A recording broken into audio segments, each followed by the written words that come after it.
Welcome to the Celebration of You. I'm your host, Holly Dowling. I'm thrilled to share with you incredible people from all over the world who are living and leading extraordinary lives.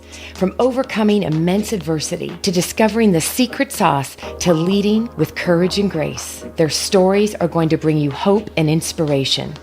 Now let the stories begin.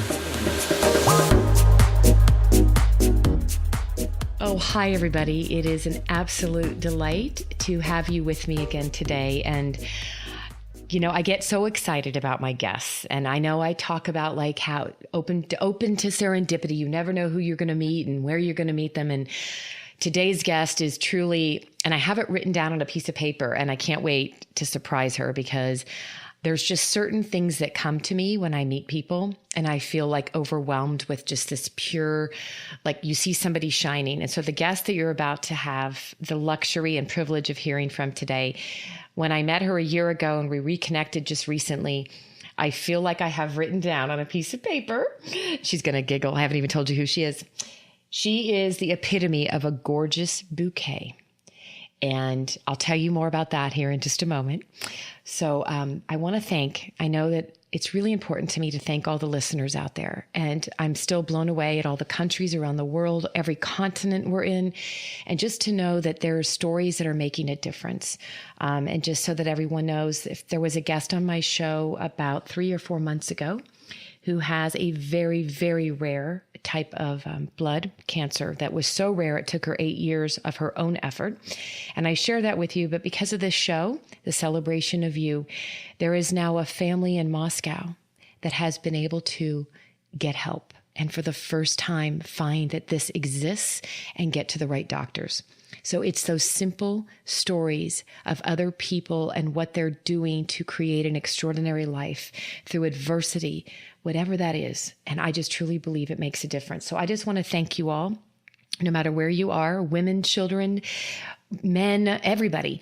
I also want to say that if there's stories that you really love and you'd love to hear more, please let me know. Like, tell me what your favorites are and tell me what stories have impacted you. I know that we get some of these messages on the website, and I personally want to hear from you. It means a lot to me to know that we are making a difference in your life, and I'd love to hear your story. So if you have a story and it has come to surface because of this show, and maybe there's something that you're ready to share because you believe and know what I believe, that when we reveal, we heal.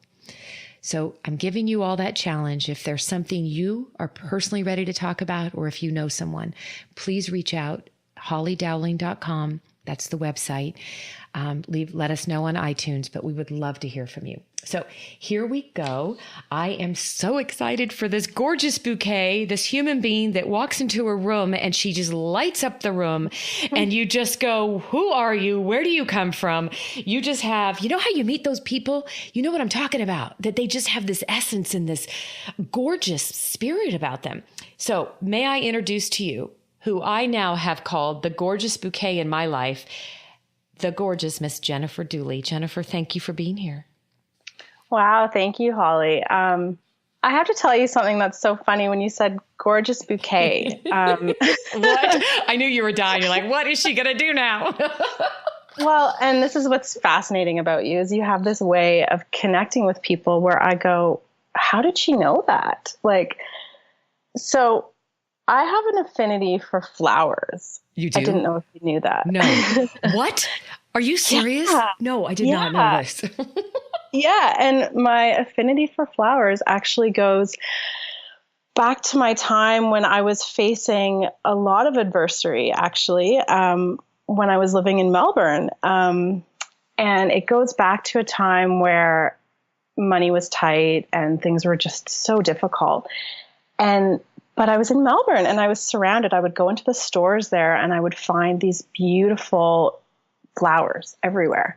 So they would be these huge roses or sunflowers. And I ended up going every single week to the flower stores and buying flowers and putting them in my apartment at that time, even though probably the money should have been spent for something else, food or yeah, other more important things. But I actually I sort of developed this huge affinity for flowers at the time because they reminded me that despite whatever's happening in the world, there's always beauty around you. And that has been something I actually am looking at my cell phone case right now, and it's covered in pictures of roses. Oh. And I'm wearing, as I'm talking to you right now, I'm actually wearing leggings that have pictures of roses on them. With my little girl up hoodie. So yeah, again, this is another example of how you have an amazing affinity for kind of reaching and understanding people in ways I'm like, I don't know how you knew that, but. I love this moment. I am just in awe because no, I didn't know that at all. And yet that is exactly who you are. Oh, I love these moments, Jen. When this stuff happens, it just gets me going. Oh, and I think it's all about helping people, the journey for me, which, you and I have talked quite a bit. It's just been, pausing in life to stop doing so much and start being.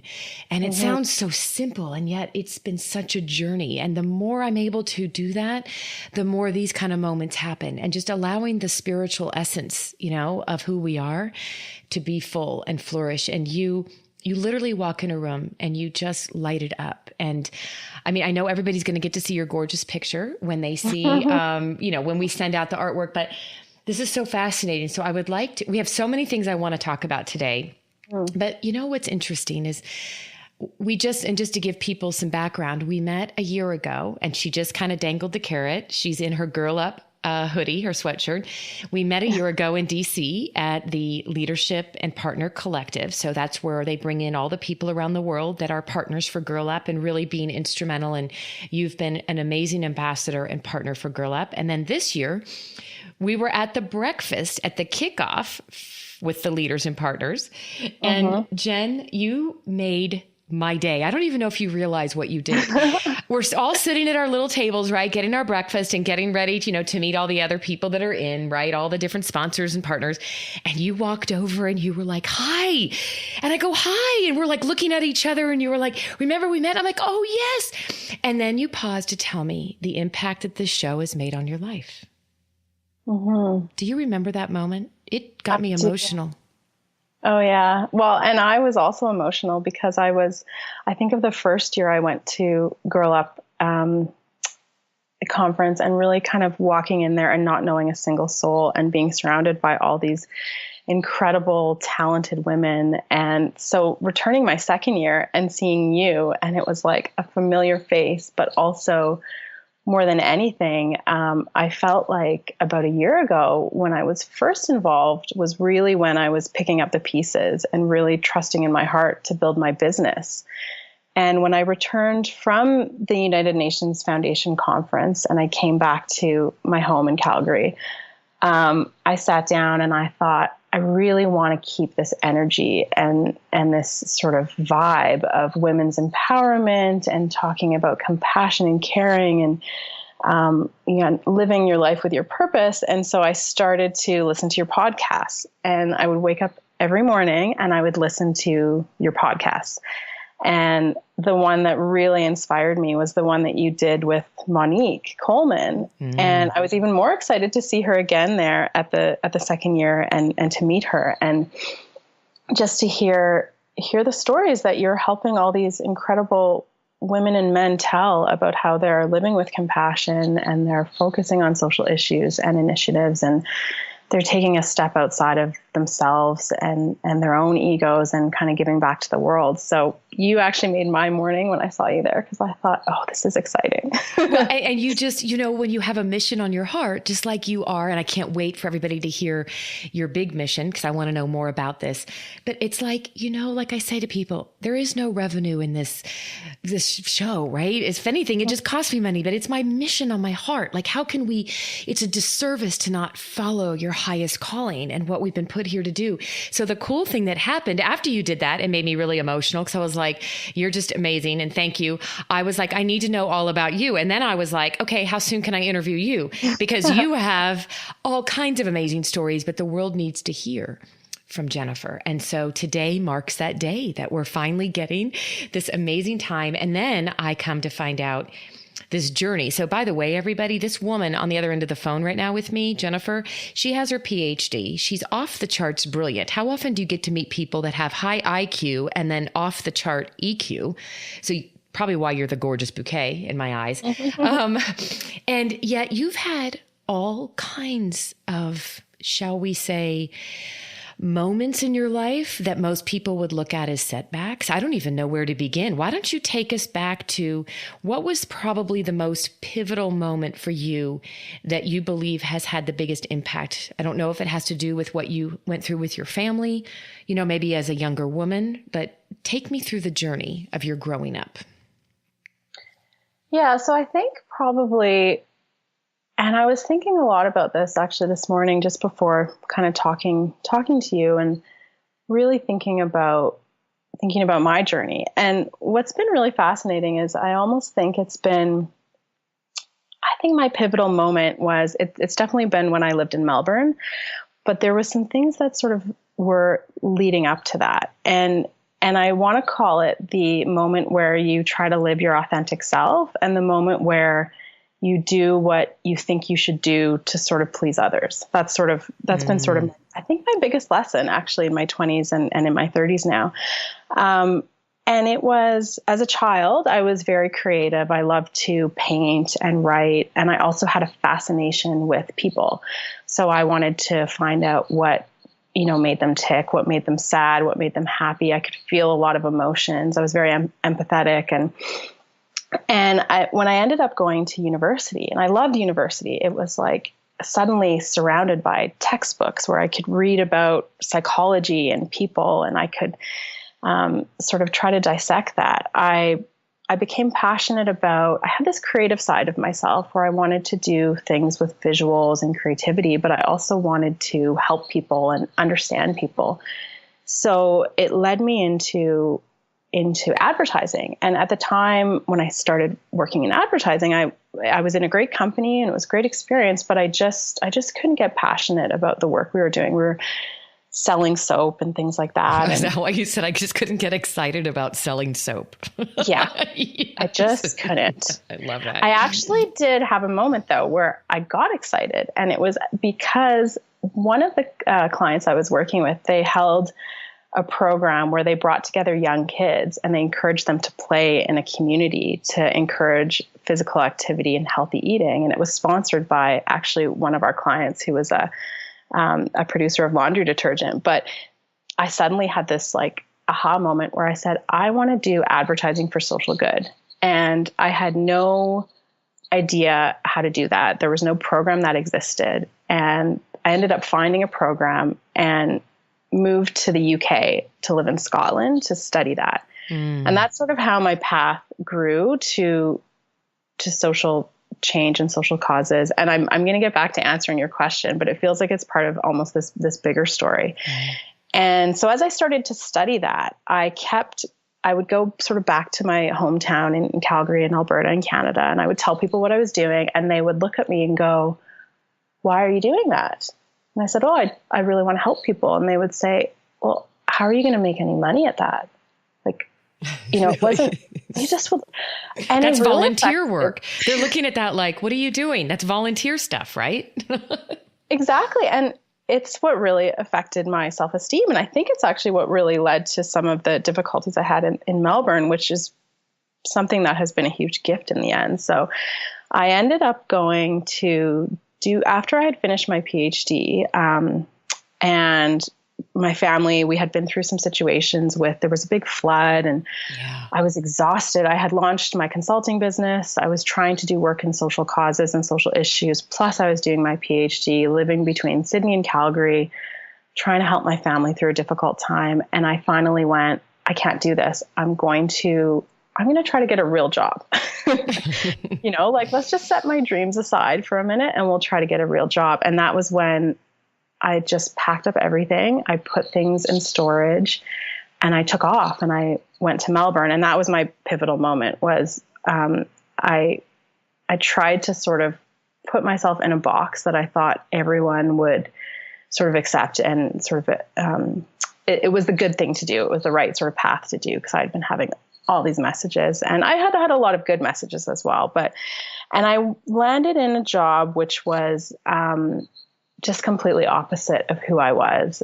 It wasn't that it was a bad job in any way, but the way that I like to work, collaboration, community, working together, insight, ideas, that sort of thing. It wasn't that way. And it was also in a new culture where the way men and women were treated was very different. And the way people who were in their, early 30s were treated as well was very different. And I was left with this moment where I went, okay, I'm living to survive, and I'm just barely doing that. I'm not happy. I'm going home completely depressed every day. I'm having like nightmares. I'm having difficulty communicating in this environment, and I need to make a decision.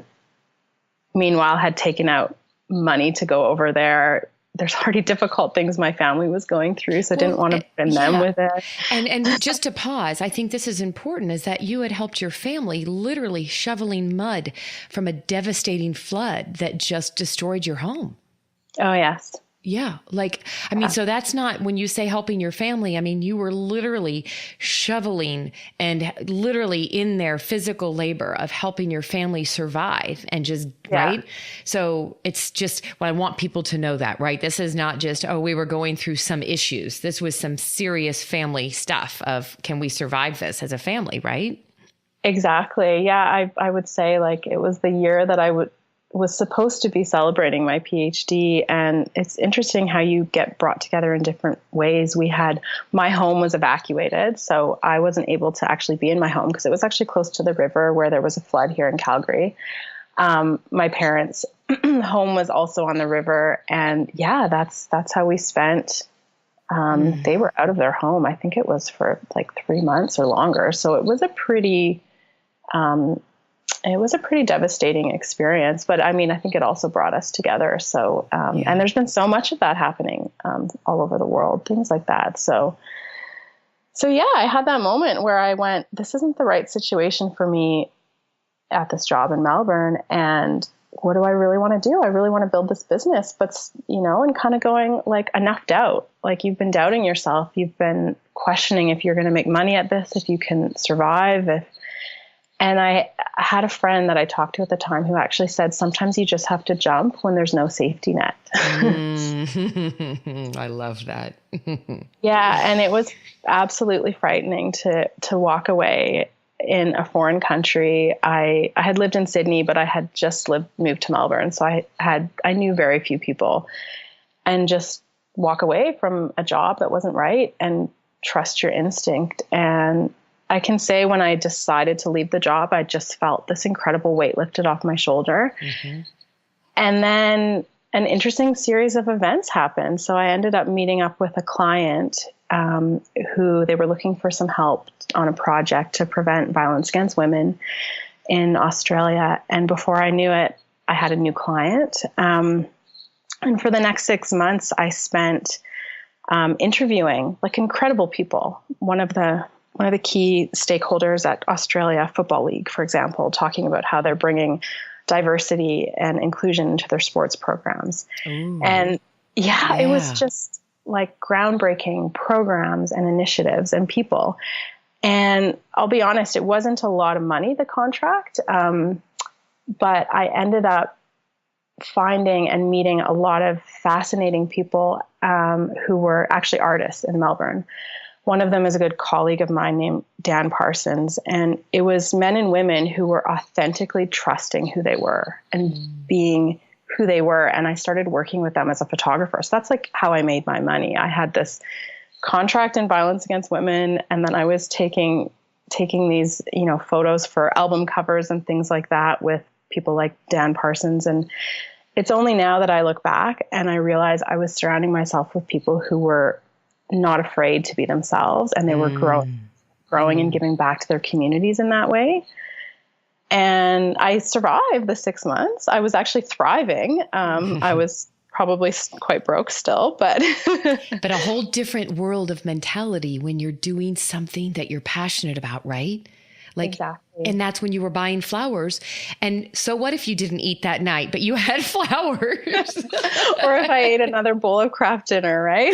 Exactly. But isn't it amazing how you could experience that yourself, like the difference in just everything, psychologically, physically, right? Spiritually, every aspect of how different you were feeling by making decisions to truly follow your highest calling. Yeah. Yeah. It was wonderful. It was really, really an incredible time. And I call it the best year and the worst year of my life because, everything has a gift, right? So initially I thought this is like the worst year of my life. And then once you just trust and you follow your heart, it turns out to be the best year. So it does. And I have to say, you will love this. I have 3 boys and they're all grown and gone doing their thing, but living life. Some days are good days, some days aren't. And I was talking to one of my sons the other day and he's like, boy, Mom, I just feel like when everything's finally going great, right? And he's going after, he's living his passion and doing it all. He goes, then all of a sudden I hit ground zero again. He goes, because, he's going on tour with artists, the tour cancels, right? Like, so all of this. And I said to him, I'll never forget this. It reminded me of what you just said, is that I said, my love, just remember in life, every challenge is really a gift that's an opportunity. It's just what you're willing to do with it. And the way you just said that year was the best and the worst. It was the worst that turned into the best because of who you became. Exactly. Yeah. Oh, I love that. I'll have to start using that. That's how I'm going to start talking about it. Well, This is I'm talking to you. Well, look at us. This is but now I'm so intrigued because, and I told you, I don't want to know too much about this till we do the interview. You are passionate about women against violence, and really this has become a big part of your platform. And I know that's all part of the social change, but can you tell us take us into the nitty gritty of that? What does that look like? What are you doing? Maybe even tell us some stats. And what's your passion behind it? What's your big end goal of what you'd like to create for us? So, and a lot of the stats are quite similar. So the ones that I came across in Australia, I mean, they're quite similar. I'd have to look at the stats in North America. One of the really positive aspects about this, of the many amazing things that has happened, is I'm actually right now looking at a new project in Canada around preventing violence against women. So when I was in Australia and I started working on the project, I was completely shocked because I found out that and I find Australia is very similar to a place like Canada as well. It felt like it was the tropical North America in a way.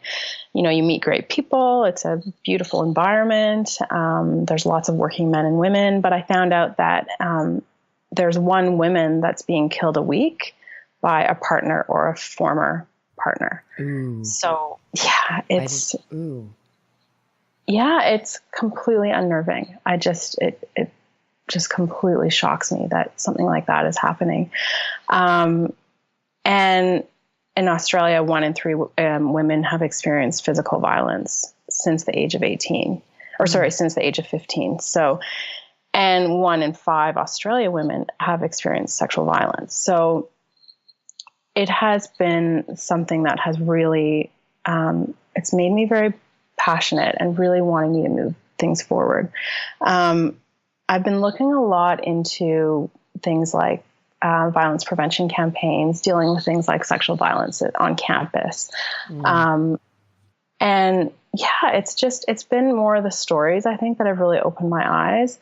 And then looking at how can I take my passion, which is social marketing for social causes, and try to change the story around this. So is it belief systems? Is it a matter of leadership skills? What is it? And it's ultimately, I think, what brought me to the Girl Up program. I did have another sort of slight setback, actually, is that when I first came back to Canada, I ended up being accepted to do a Banting postdoctoral fellowship. And the topic area was actually preventing sexual violence on campus. I was very motivated from the Girl Up program when I had met people like Liz Plank, and she was covering stories like the Brock Turner Stanford crisis, and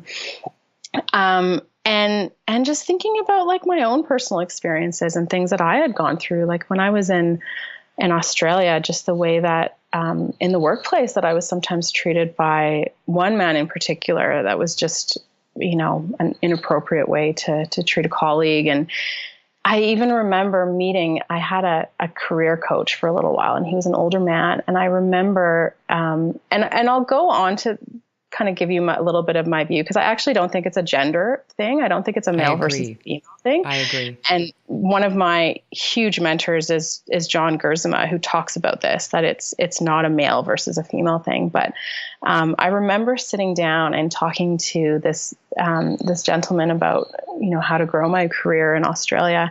And he said, can I give you some advice? And I said, sure. And he said, next time you go and meet with clients or you try to build your business in Australia, can I suggest you don't wear any makeup, that you put your hair back, and that you try to make yourself look older and less into style and fashion?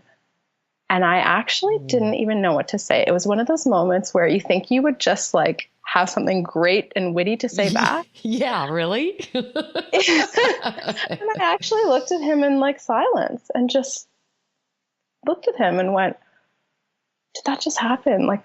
And that was my moment where I was like, no, leadership is I see it in a different way. It's not looking and dressing a certain way. It's not being more aggressive in nature. And I feel like that's maybe what drew me to eventually meet people like yourself and people like John and all the amazing people at Girl Up. Yeah.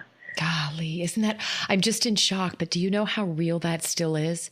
I know women that have gone to the extent of cutting their hair, changing their wardrobe to look and fit into the boys' club in the industry they're in. And I feel like we're finally, when I say the glass ceiling in that respect, I feel like we're finally shattering that, because I think, to your point, there's so many issues anymore, and we could spend hours talking about this, that they're not as much gender specific. It's more about, to me, it's about human beings' conscious biases and getting people to take a shift. Just because it was like this 20 years ago doesn't mean that's the same world we live in. And I feel like more than ever, the more we empower, well, this, we talked about this at Girl Up. I'm on a mission to start Boy Up, because we're only doing half the battle by empowering the girls. You can empower them, and I love this, but I raised 3 boys. What are we doing to help the boys feel they're important and that they are valued for who they are, and then they will respect and, totally edify the women in their lives, right? So that's a whole nother subject, but what you just said, I think it's just so interesting, right? Can you just not wear makeup? And so that gorgeous bouquet that I called you, would you just like to be like an already dead flower sitting in a vase by itself? That's what I pictured. Oh my goodness, I love that. Right. That's what I was like. How dare you tell this gorgeous human being to say, oh, can we tone it down a bit? But again, these are the moments that have shaped what you're doing. Jennifer, it's so fun. I know people are going to be listening to this going, she just went from Calgary to Australia, and then she just went to Berlin, and she's going to go here. And you choose to live your life and follow your calling. And there was a story that you were going to tell me, and I want to hear this. You said, because I don't know this, the story behind what really was behind you getting involved in Girl Up, right? I'm so excited to tell you this story. Okay, I got to hear this. Okay. And I can't believe I haven't told it to you until now. So, so when I left Melbourne, so the visa had sort of expired, and I decided I was going back to North America, and the whole experience, I went, okay. I still had this little voice in my head that went, maybe you should still get a real job. And so I have family in New York. So they contacted me and they said, you've been through a lot in Melbourne. Why don't you come, stay with us for 6 months or so and before you go back and settle back in Canada. And who knows, maybe you could find a job here. And I thought, okay, all right, I'll be like a real grown up and try to find a job and, put aside my passions again. I had one of those other kind of moments. And I went to New York and I ended up interviewing with a bunch of people. And one of them was actually John Gerzema, who's on the committee with the United Nations Foundation Girl Up program. And we met a lot, actually. And we were talking about marketing research, because I also have a bit of a background in that. And he had said to me, what was so funny though, is every time we went to meet, we would talk about market research, and then we would change the subject and talk about Girl Up. And he would tell me about Girl Up. I love this. So we kept diverting the subject to Girl Up, and things were actually going really well. And I was kind of moving through a number of different interviews and pretty certain that I was moving to New York. And then we had a family health issue in Canada without any support. And I decided to make the decision to go back and to help out. And that kind of ended the series of interviews and that sort of thing. My focus just changed, and I was feeling pretty emotionally exhausted. I thought, you know what? I'm going back to Canada. I'm going to live in Calgary. I'm going to build my business. I'm going to really believe in myself. It's like the third time I tell myself that. And I ended up going back for just a small visit. And I went back with the purpose of, I'm not going to do anything. I'm not going to contact any of the people that I was interviewing with. I'm just going to go and catch up with friends. I'm going to go listen to like some great jazz music. I'm going to go, wander through the streets and just look at the art and really enjoy my New York experience. And I went to go meet a friend, and it was in Tribeca. And it was in the middle of the day. I think it was like 1:00 in the afternoon. And I walk into a restaurant in Tribeca. And who's in the restaurant? No. Yeah. I knew you were, I've got goosebumps. Seriously. Yeah. So I walk in and John's there. Of course. Yeah. And I was like, what is going on? So I walked up to him and, said, of all places in New York City, one of the biggest cities in the world, and during, 1 hour of my time, I've decided to go meet a friend for lunch, and he's there. And he said to me, I can't actually make it to the Girl Up conference and summit this year. Would you be interested in going in my place? Oh. And I was like, this is completely surreal. Wow. So that's actually how I got involved in Girl Up. Oh, Jen, I am sitting here with goosebumps all over me. This is what happens to me. And I literally... Again, it's so crazy, but this is when you're open to what's about to happen. And right, it seems like just getting to know you even more right now, it's like you're allowing yourself to go through life. Yeah, you keep having those the right shoulder nudges going, well, you should get a job. You should do this. And as I always say, stop shoulding on ourselves, SHOULD.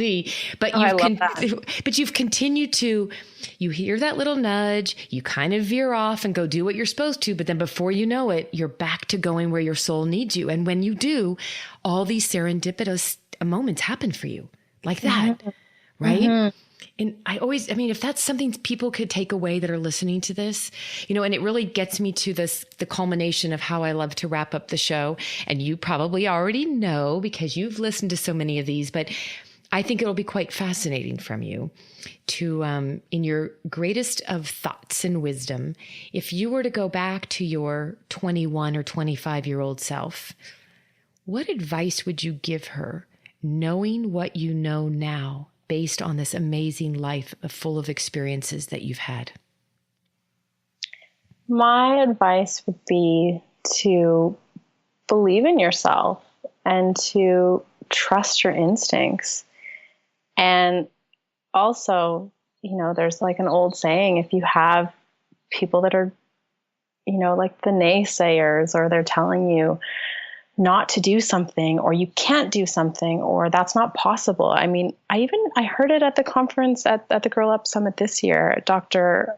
Ansari said this. She said, like, she wanted to be the first female civilian astronaut. Mm-hmm. And she told all these people around her, and they said, no, you're never going to do that. And then she showed the video to the whole conference of her going to the moon as the first female civilian astronaut. So I think it would have saved me a lot of heartache, mm-hmm. difficulty. Not that I would take back the difficulty, if I had really just said, like, I believe in myself. And even if, there's not a lot of people that do work in marketing for social issues or social causes, I can still thrive.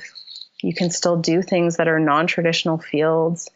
And you can carve out your own life if you listen to your heart and you believe in yourself. And if you think the people that are questioning you, they're actually there to help you to believe in yourself even more and to really kind of push through and, not to be angry at them. They're always trying to help you. I have to say, like, all the people that have, given me that advice, they've always been trying to help me, and they've helped me to believe in myself even more.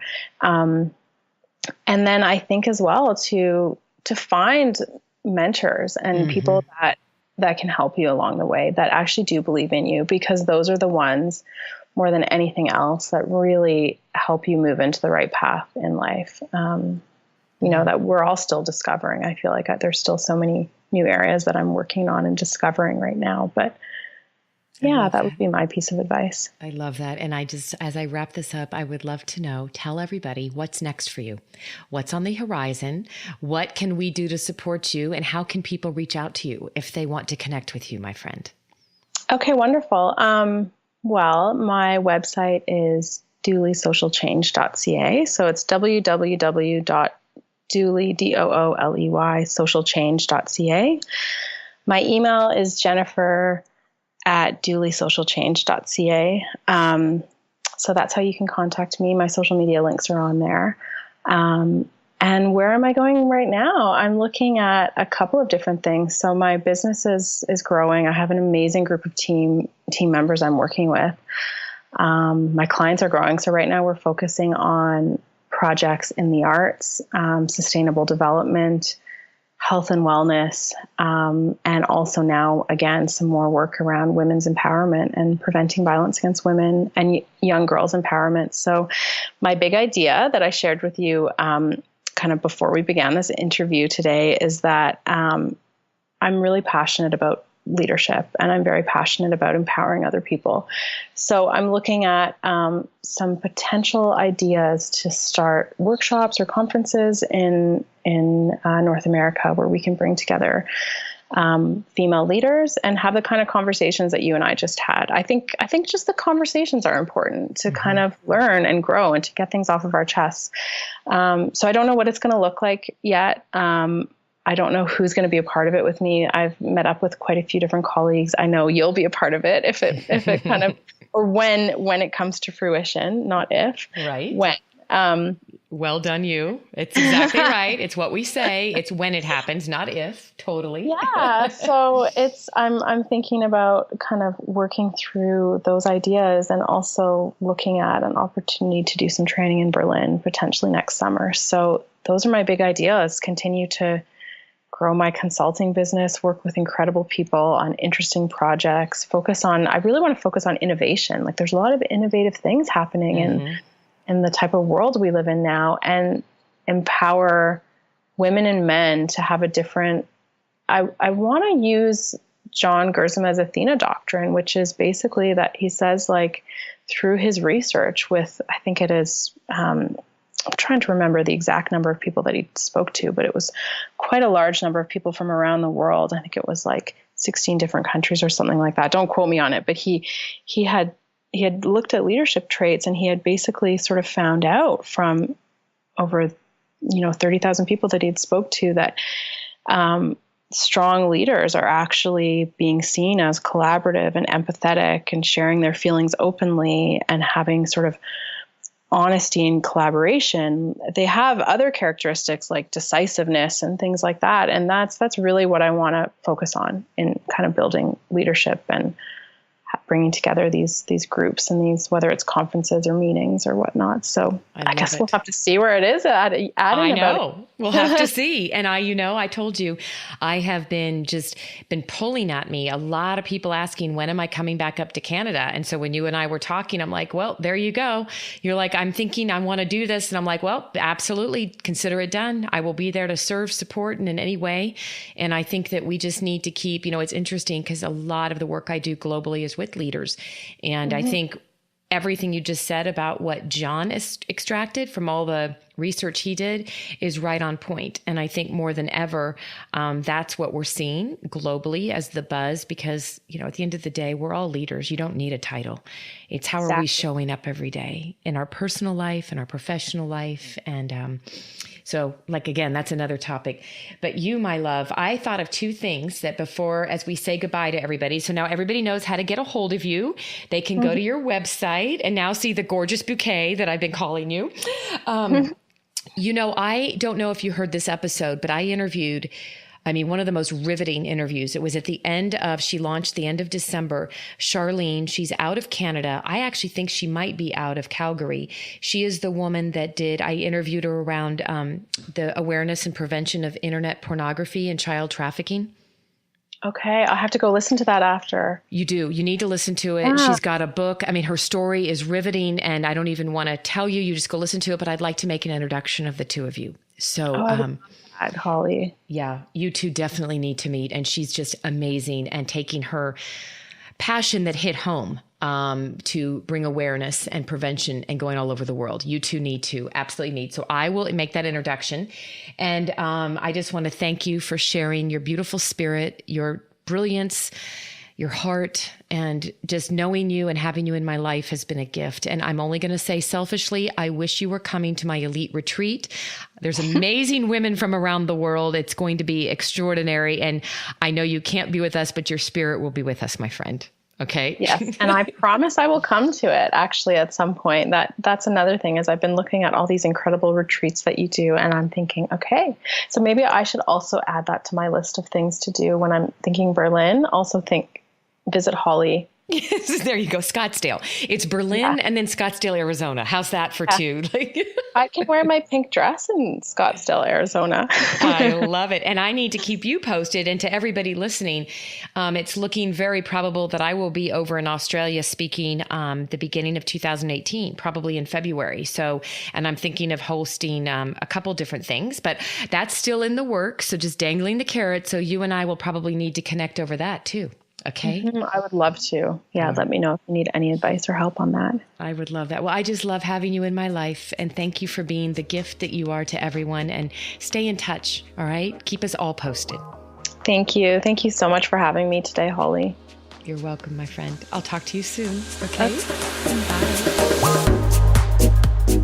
Thank you for joining me for another awesome celebration of you. If you were inspired by this story, please share it with your family and friends and hashtag Your Story Matters. I'd love to hear from you, so please leave a comment on iTunes. And absolutely, please come to my website, hollydowling.com. Leave a comment there too, and while you're there, pick up your free gift. Most importantly though, just remember that your life is a gift from God. What you do with it is your gift back.